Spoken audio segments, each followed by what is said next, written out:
Thank you, Mr. Speaker. I ask unanimous consent for members to have 5 legislative days in which to revise and extend their remarks and include extraneous material. Without objection.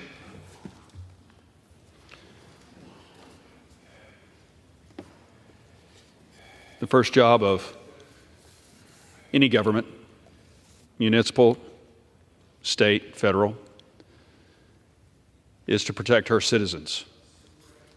And I'd like to begin this speech by saying we are not protecting our citizens, particularly on the southern border, of which Texas is the front line in a battle to protect our people. And we're losing 200 Americans every day to fentanyl poisoning, the compounds of which are coming from China, manufactured by the cartels, and killing wartime numbers of Americans. In World War II, we lost 305 Americans every day fighting tyranny overseas. Today, we're losing 300 Americans every day to fentanyl poisoning and drug overdose. We must start there. But as many of you know, from time to time, I address the House floor with my version of a speech that my childhood pastor would give every Sunday called Joys and Concerns. During this, he would highlight some of the remarkable things that people would accomplish in our district.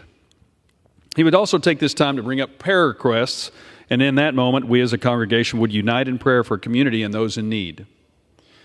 And today, before we discuss some of my district's outstanding accomplishments, I want to talk about something that we must unite on as a country and as a people. And I want to talk about a very important experience that I had just this last week. We just returned from a week-long trip to the Baltics. And during that visit, my colleagues and I met with senior leadership from Estonia, Latvia, and Lithuania, the Baltics, to discuss critical security issues and the daily threats that come with being Putin's neighbor. They are both a neighbor of Russia and Belarus, a vassal of Russia, and they are Russia's neighbor to the west. They share a front line. One diplomat said it best: Ukraine isn't just fighting for us, Ukraine is fighting instead of us.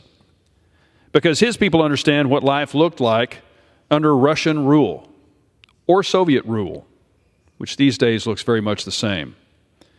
They understand the brutality, the oppression, and the attempts to wipe away their way of life. While in Lithuania, we visited the Museum of Occupations and Freedom Fights.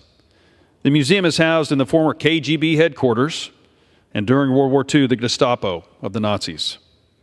The basement was the prison and execution room, and it's still perfectly preserved, as the KGB just got up and left one day. They immediately turned it into a museum. Over 1,000 people were murdered in that very basement with bullet shots to the head. Countless more withstood brutal interrogation and torture, the pictures of which won't be shown here. I stood in the execution room where blood stains the ground and bullet holes are still visible on the walls. Bodies were discounted up the chute, up the window, and hidden in mass graves. And political prisoners were held there as recently as 1987. This is who we're dealing with: a KGB thug ruling Russia. This is Vladimir Putin. And we know that same playbook is being unleashed on the Ukrainian people right now, and that unspeakable atrocities are being committed. Last year, I visited Bucha, a mass grave where innocent civilians were killed during the invasion of Ukraine. Just northwest of Kyiv, as the forces of Vladimir Putin were aimed intent on erasing Ukraine from the earth. The rise of Russia under Putin's despotic regime is sinking once again to return to the boundaries of the former Soviet Union. This is a threat not just to Ukraine, but a threat to Europe and to freedom on our shores around the world. And as a man who spent 20 years in uniform, the father of a son who wants to spend 20 years in uniform, the last thing I want is American soldiers going overseas to fight again. That's why we must be strong. We cannot do that if we show weakness. That's why it's so important that we show strength in the way that Reagan did, peace through strength. We trundled into World War I and World War II by not being strong, by being isolationist. We must be involved in order to prevent that which many fear. There's no stronger force than the human spirit and steadfast pursuit of freedom. We see this every day in the people of Ukraine. Those who choose freedom and liberty must always prevail. But we will not have a Europe or a world free and at peace until the Kremlin's systematic brutality, oppression, and aspirations of global domination are systematically dismantled and held accountable. The Bible says the thief, in John 10:10, the thief comes only to steal and kill and destroy. And thief means Satan.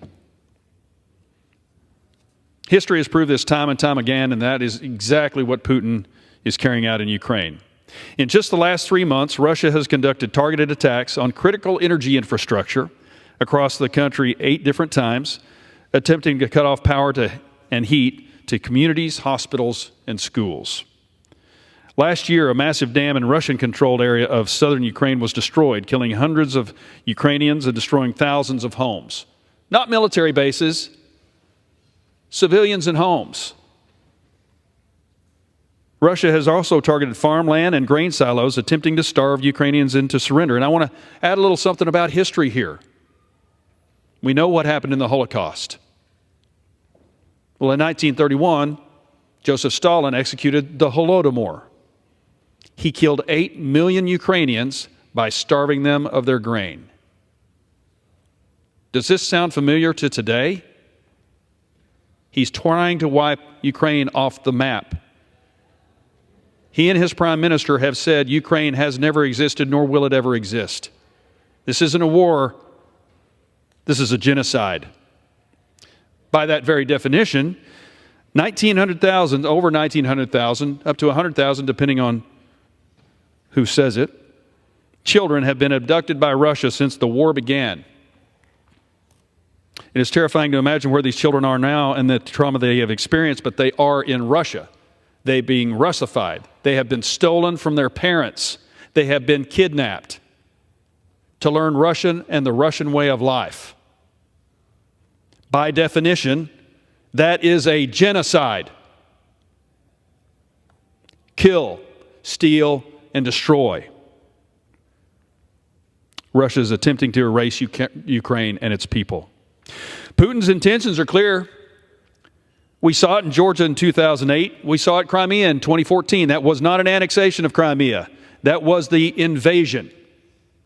There's no such thing as annexation of an existing country recognized by the UN. It's an invasion. The world responded with appeasement just like they did in 1938, just like they did in the Sudetenland. Here, please take this. Take this and be happy. You can have this people. You can have these millions of people. Just please don't go any further. People are hoping Putin's global ambition will melt away, but it won't. History repeats itself. In fact, it usually repeats itself every 80 years. And Putin is attempting to redraw borders and erase sovereignty through brute force. And those Baltic countries know who's next. We must be unapologetic in exposing the Kremlin's global ambitions for what they are. The preservation of Ukraine's sovereignty and existence and the boundaries of the free world are at stake. NATO's eastern flank is the next frontier. And we must be clear-eyed that any friend of Putin is an enemy of freedom. Let me point out who Putin's allies are. Communist China is bankrolling the Kremlin's imperialism and the largest war in Europe since World War II.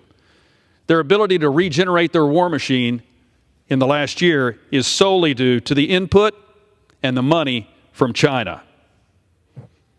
Iran is supplying drones, arms, and ammunition, an essential lifeline to Putin's continued brutality. Cuba is sending troops to train in Belarus and Russia, while a Russian warship made a port call in Havana, just 90 miles from the U.S. This administration's response? Silence.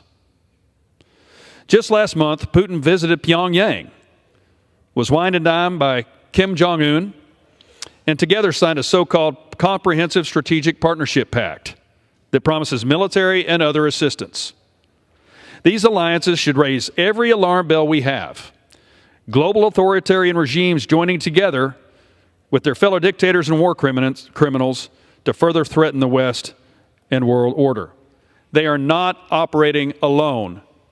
They are operating in unison in three current wars going on right now: in the Middle East, in Ukraine, and technically in North and South Korea, which was not an armistice. It was a ceasefire. So while the debate over the last few years has focused on arming and supporting the Ukrainian people, we also need to speak plainly about the need to defeat Putin's Kremlin. Some are fearful of this language, fearful it will cause escalation. But you can't participate while worrying about that. We know one thing of the Kremlin: he only responds to power and strength. Churchill, in 1946 at a university in Missouri, after he had been summarily released from his duties of prime minister after winning the war, along with his allies, came over here and said during the Iron Curtain speech that the Russians only understand one thing, and that's force. I wish it weren't true. We all wish it weren't true, but it is true. You can't turn your back. You can't bury your head. You can't act like it's not happening because it's inconvenient to the rest of the world. So this is a 1938 moment.